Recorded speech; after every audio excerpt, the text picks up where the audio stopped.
I count up so much money lately. I count up so much that they hate me. Yeah, I make niggas mad cause they ain't me. Yeah, I been in my bag going crazy. I count up so much money lately. I count up so much that they hate me. Yeah, I make niggas mad cause they ain't me. Yeah, I been in my bag going crazy. Bitch, I'm not. First off, fuck your bitch in the clique you claim. West side when we ride, come equipped with game. You claim to be a player, but I fucked your wife. We bust on bad boys, niggas fuck for life. Plus, Puffy tryna see me weak, hearts I rip. Biggie Smalls and Junior Mafia some more. I think a little higher. I think a little higher.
What's up?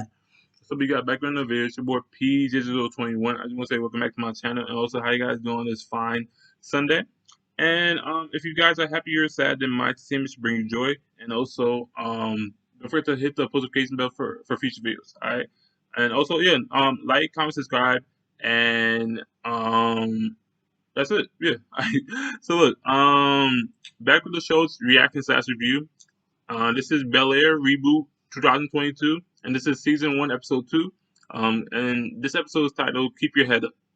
Alright, so it starts off with the war between Carlton and Will begins, and with Will winning people over quickly. Carlton feels threatened. Second. Okay, so while Hillary would like the brand boost hot cuisine could give, the problem is that they want her to whitewash herself and her recipes to be associated with their brand. For Hurley, that's a non-starter. But for Aunt Viv, she doesn't see the problem. If not, better said, Aunt Viv sees the opportunity and thinks Hurley should be ready to compromise. But unlike Aunt Viv, who compromised on being an artist by being an art professor, Hurley isn't really for putting down her grandmother's recipes to appease white people. Never mind, dress down to make others dress down to make others comfortable. All of which Ashley hears and makes you wonder: could part of Ashley being woke as she is deal with a bubbly rebellion against her parents? Phil is not happy about what happened at the party. His son got his ass whooped. Yeah. So in blunt like words, his son Carlton got his ass whooped. Connor's mom tried to extort him, and as much as he recognizes Carlton's role, he sees Will as the determining factor.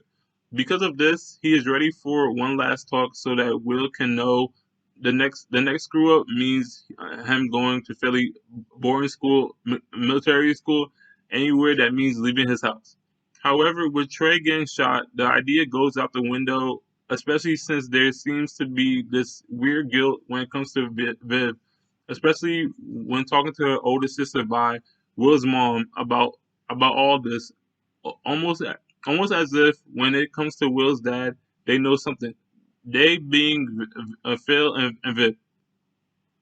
But while guilt gives Will some space, a reminder of how hard it is to transition from Jeffrey may have helped immensely.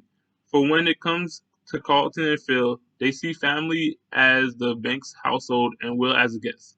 But through Jeffrey and Viv, there's a reminder that their family extends beyond those who grew up in that mansion, uh, estate, whatever that gar, gargantuan house is considered. At school, things are kind of hell. Carlton uses his social equity to damn Will just as he did Lisa when she broke up with him. Because of that, Will isn't necessarily persona non grata. I don't know what I'm saying. I think that means like Latin and something. But Carlton does set up an uphill battle for him. Luckily, one thing Carlton can't take is Will's basketball skills. For PTSD took that. Coach Johnson, played by Sam Daly or Dolly, Tyler, played by Charlie Hall, Connor, played by Tyler Barnhart. Yet Will recognizes if he is going to maintain becoming a D1 athlete, he needs to get on the basketball team and impress Coach Johnson.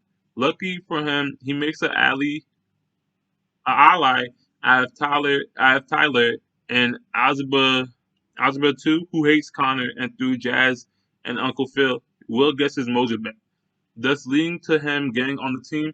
And with the wind beneath his sails, he puts Carlton on notice. Hence, Connor plants drugs on Will to nip that problem in the bud. Okay, so some questions left answered in this season one, episode two, titled "Keep Your Head Up." Did Phil and Viv have anything to do with why Will's dad isn't in his life? Who got Hurley into cooking? She knows he uses her grandma's recipes, but we haven't seen grandma. How did Carlton get hooked on Xanax? Is Jazz still going to hit on Hurley in this show? Is Uncle Phil still a Republican on this show? How will Hot Cuisine react to getting called out on social media and Hurley telling her fans to check them? And yeah. All right, so let me see some highlights between this episode. I love Carlton, but because he is the type of character who is guaranteed to get a reaction out of you, either you feel bad for him because of how easy things come for Will, or hate him because he uses the power he does have to give Will the same obstacles he likely had to go through. He creates this delicious balance of wanting Will to punch his cousin up a few more times, yet recognizing that Carlton isn't respected at home. Isn't the son his dad wanted, since he isn't into basketball? So all he had was what he gained at school. Yet he is losing his ex to Will without much of a fight. Will is about to become a star athlete, which might have been which might have been how Carlton got his respect. So it's hard to not feel for Carlton watching his cousin get in days and weeks what he struggled to obtain for who knows how long. Never mind, while Carlton may not be the same as Will, personality and upbringing wise, Carlton had to do everything right to be respected and welcome. And yet, Will doesn't have to worry about stereotypes and all that. Watch that be a problem for him. Purely sticking up for herself has a multitude of layers. The first is her privilege. Often we treat privilege as a negative thing, but Hurley reminds you that privilege isn't a blanket issue. Privilege allows you to say no to things beneath you, which compromises who you are, and asks you to make yourself small and meek to fit into someone else's ideal. Privilege is what most parents, I think, will want for their kids after raising them for 18 years to be the best they can be, with representing them in a positive light. On top of that, let's not forget what hot cuisine represented for Aunt Viv and why she pushed Harry to take the interview and even negotiate a deal. For it isn't just Hurley staying up to hot cuisine, calling Hurley dishes ethic, spicy, and acting to tone down her beauty and features to ease the insecurities of a stranger. There was also Viv co-signing some of their mess. And it's crazy how like white people cannot take the spice. All right, if you can't take the heat, get out the damn kitchen. All right. Now, did she back down once Ashley and Haley made it clear she was on the wrong side? Yes. However, Haley being able to hold firm when both a major company and her mother make it seem like she is in the wrong, doesn't understand how things work. And this is the path to her pedestal. That is beautiful thing to see. Speaking of privilege, most of us don't have the luxury of being transported out of the BS of our lives to a huge estate. But as seen with Hurley, privilege lessens your worries. It doesn't eradicate them. Will, for example, despite being on a whole separate coast, still is haunted by being arrested, his friend getting jumped, and how his life was heading down the same path as Darnell is. Jazz, who is played by Jordan L. Jones, luckily is 2022, and Will isn't the type to suffer in silence. He opens up to Jazz and bonds with him man to man. Also, when Phil got that bug out of his behind, he started to become the mentor figure fans saw Uncle Phil as in the original series. And while that didn't clear up all the PTSD and guilt Will had, it at least provided a path forward. It made the load lighter, more manageable, wherever way you wish to speak on it, and Will was able to move forward with head held high and even capable of speaking to his friend without breaking down into tears. So the positive thing about this episode is the reveal that Aunt Viv is a art professor at college. The negative is she still hasn't got her swag. Now you could submit that with being a struggling artist for who knows how long. Aunt Viv made the adult decision and took up a potentially tendered position for financial security. There is nothing wrong with that. However, the whole conversation with Haley showed me that this on Viv is not going to be like the ones we got in the past, and isn't even going to try to compete. Which is a new on Viv who isn't going to stand tall, and honor the more prominent legacy of who on Viv is. I'm talking about the one who showed that white woman how to dance and snap her finger like this, like she was Thanos ready to wipe out half of the world. I'm talking to the Aunt Viv who is an icon.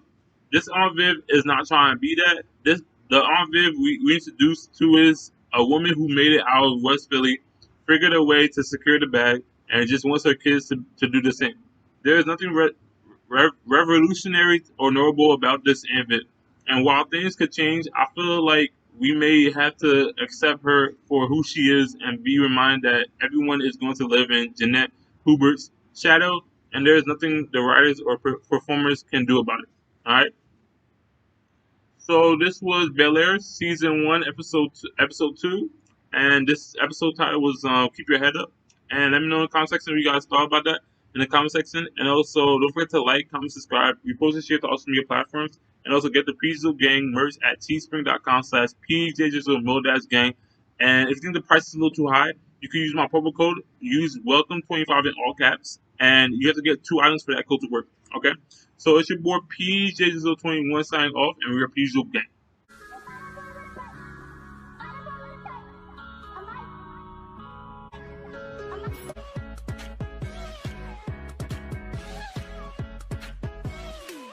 Do you slide on, slide on, try on, put some slide, whatever comes, do you slide on, turn on,